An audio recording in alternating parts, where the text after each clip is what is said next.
Morning everyone! Welcome back to my channel. So here na talaga tayo sa hinaguan and for today's video nakita nyo yan. So kainit tayong water. Dahil mag-coffee tayo in the morning. So habang may water pa hugas din tayo kasi wala kasing tubig kagabi kaya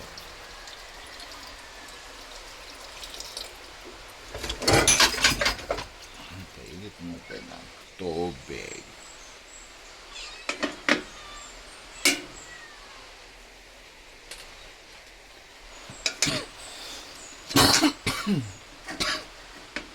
Sabi yung ubo ko hindi pa nawala.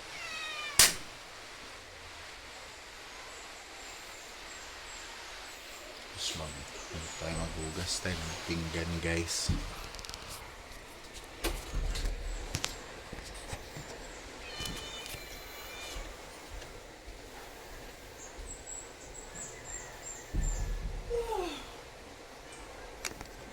Ay! Wait lang.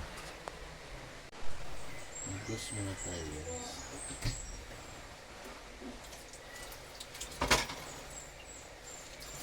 Asa din butangan ng drink ko ay? Bahog? Ay! Paano sa bahog ba? Wala na yung bukangan sa bawag labay na Oh. Wait.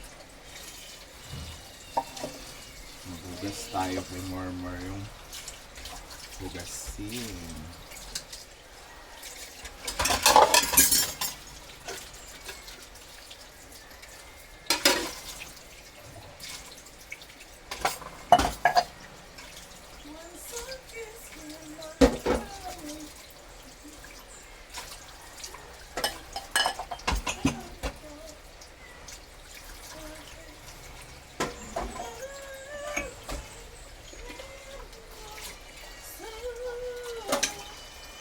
Wait.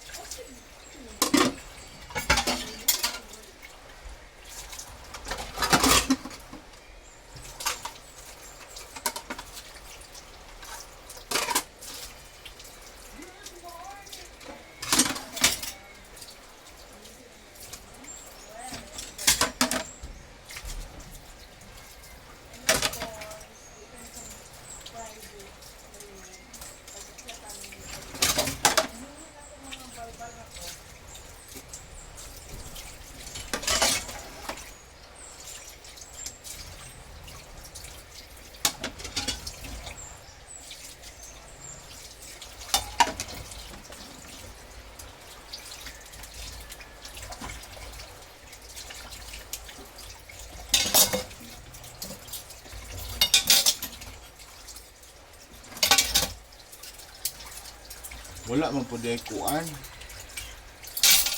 Sugom sa plato. Ano rin ito? Nang? Ha?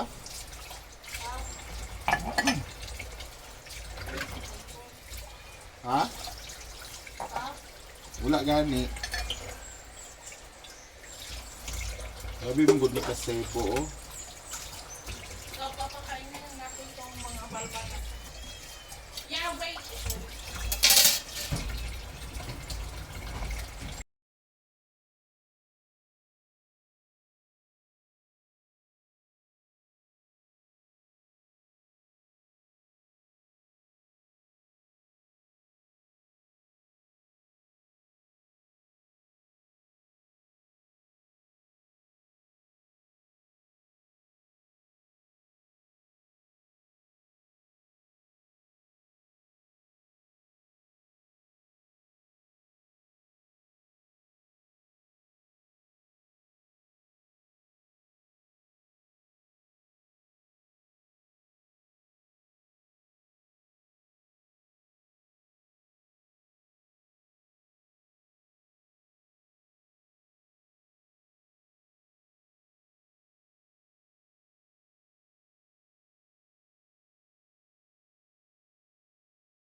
Ayan, so tapos na tayo maghugas guys. And ngayon ay pupunta kami ng Puerto. Dahil mag-promote si Madam ng Berry Box. So let's G.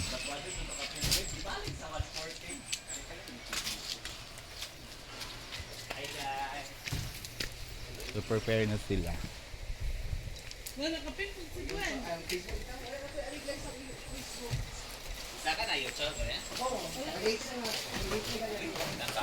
Ala, 350 na si Archa. Shit, bago pa ga 200. Charot-charot. Sabay, rabi ito dito sa kuan. Dili ko! Sila? So, $20 isa. Ginoo ko kulang pag yung isa. Sama ka ba na, Gwen? Oo. Sama ako. Oh, ang tagal mo. Pagbihis ka na. Oh, di ba? Nitukar na sag ka. Nitukar na sag. Kapoy ka mag-adjust. Doon punta kang balengke. Ha? Oh, dito na, mapabilis siya, palindi. Wala mo siya ibato dito kay Juan Bisya. Bato na sa likod lang Sa na dabong, palindi. at dabong ba? May dabong doon. Wala dyan. Doon meron. Sa Puerto. Puerto nga may dabong. Oh, si Gwen. Dami doon sa Puerto. Kaya ni Gwen yan. Go Gwen! Sa likod lang yung ano, palengke na berry box. Oh, nandiyan na sa kuwan. Marami dyan. Oo, sa gilid-gilid. Yung ano na nga daan, yung ano sa malaki. Ayaw niya. Ayaw niya. Wag na lang. Tatandaan ko itong mga araw pag ako namihingi ng pabor. Yan, Melmar, hinday kayo ba yan? So, punta na kami ng Very Vox.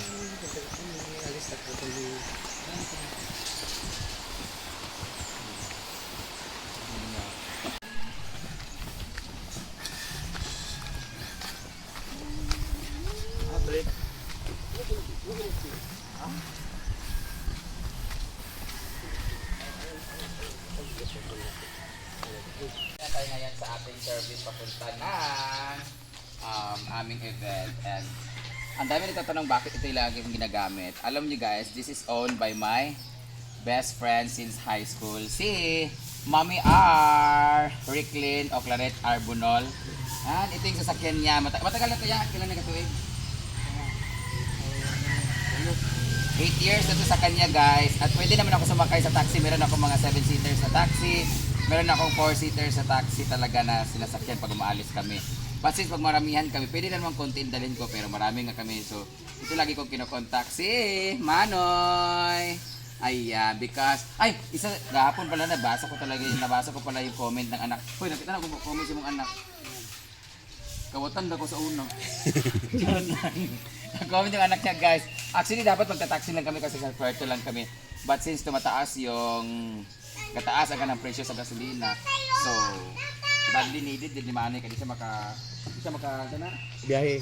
di siya makabiyahe agad-agad ng mga ano kasi mahal ng gasolina na yun. No? Pila na? 85 pesos ang ating ano per litro na ha. So, kaya si Manny lagi namin kinokontak para kahit paano ay makatabang po sa iyaha. Kaya nga no, yung anak kay 14 mga kabuok niya, single father po siya. So tinataguyod din niya yung anak nga. College yung anak na yun, no? College yung anak guys. So kailangan talaga ng pang-matrikula, ay pambaon sa kanyang anak. Kaso, nagninyo mo na siya otro, di ba? O, kambal yung anak. Nag-research ko sa imo, palayute ka di ay ha. Kambal lang yung anak guys. So kailangan talaga pag may lakad kami siya. Kung pwede nga lang hindi makaya mo saka sa Puerto no. Kaya daw pero nung nakita niya si Gwen, sabi niya hindi. Tingnan mo oh. Musakan tayo sa Puerto guys kasi mamista kami ay Puerto Claveria. Mamista kami sa Tambubuan so wag na lang. Ikaw sana kukunin namin para magkapera ka ulit. Kaya dili. Kaya pag may mga lakad kami sa CDO guys, kahit ganito, hindi ko kinakahit siya kasi pangit siya o ano siya, kaso matagal na kasi siya, pero very comfortable talaga ako na gamitin to. Namamasahiro ka di ba Noy? Namamasahiro ni siya, pero since mas maayo, mas dako man siguro kahit paano ang mag-income niya pag makyaw na mo siya. So, tara na mo, sakay na tanoy para nakakay pang baon sa imong anak o pang tirada sa mga asawa. Mami R! Sakay na po sa imong Lamborghini. I love this talaga. Ang dami na namin pinagdaanan nito. Ilang beses na ako nagtulak nito. Ginoo ko. Tinood? Oo. Hindi tulak talaga kami guys. Iuhot siya. Yung gas to dito. Giotro na galing na yung gas. Oh. Tingnan mo yung guys. Oh, yung Yung gasan niya nandito sa likod. Dati, ganito yan. Pag nakaupo kami dito, pag magpagas, lahat kami nakaganon. Pero ngayon, ito na siya. Pinaayos dito na lang siya ang ano. Diba? Tapos alam niyo ba guys, lagi kami nauumpog dito. Konting ganun lang. But anyway, we love this kasi marami na kami pinagdaanan dito ni Manoy. So, through thick and thin, sa hirap at ginhawa. Let's go! Sakay na tayo.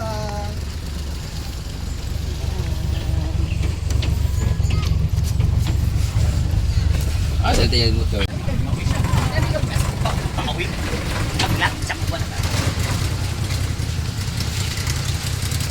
Go, go. Ako masada dito sa likod. Teka, tubangan. Tubangan mo ikuan.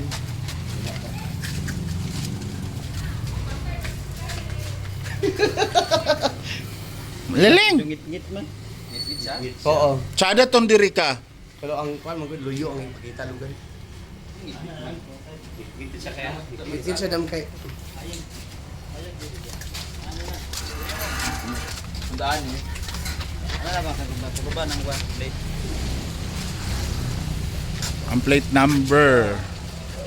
Hi guys! So, dito tayo ngayon sa bahay namin. At alam niyo ba ito guys? Hi! Binibenta na namin. For sale na po ang aming sasakyan. At reason for selling is bibili ako ng mas malaki, mas mahaba. So, bibili po ako ng tren para kasya kami lahat dito sa aming lugar. Hindi ko alam kung anong reason ni Mama bakit niya ibibenta to. But this is, I think, 3 years na ba to? 2 years. 3. Para magtitirier siya sa amin to pero hindi talaga to spag guys. Para mabibilang lang sa daliri ang paggamit namin dito. Ako ilang beses na ako nakasakay dito, mag-4 lang yata. Ito guys, bibenta na ni Mama. Binila na namin to ng pyesa worth 10,000 yung kailangan niya para mabenta siya ng mas maayos. Ayan. Hindi kasi siya napapakinabangan masyado guys kasi si Bimbo hindi naman masyado siya nagda-drive kasi nag-focus siya dun sa farm. Tapos, nandito na siya lagi. Ginagamit na namin to pag may susunduin sa airport o may importanteng lakad somewhere here lang. So, ibenta na namin tong aming BB car. So, sa lahat mga gustong mag-inquire guys kung pila ni siya, taga din sa amin sa rental Cagayan de Oro. Nasa caption po ang number ng kapatid kong si Bimbo. Ayan, kung gusto niyo makita ang kanang sitwasyon nito, or ano na? Sitwasyon mo tawag na? Sitwasyon. Basta, kung gusto niyo makita ang status nga kuan. Ayan, Ang bibili naman is magdadala siya ng mekaniko. oo, kayo naman bahala. Titingnan nyo to kung magkano. So, nasa sa caption lang yung kung pila ang ni guys. Kung gusto mo palit ani lang is balay ha. Ito na, tara na.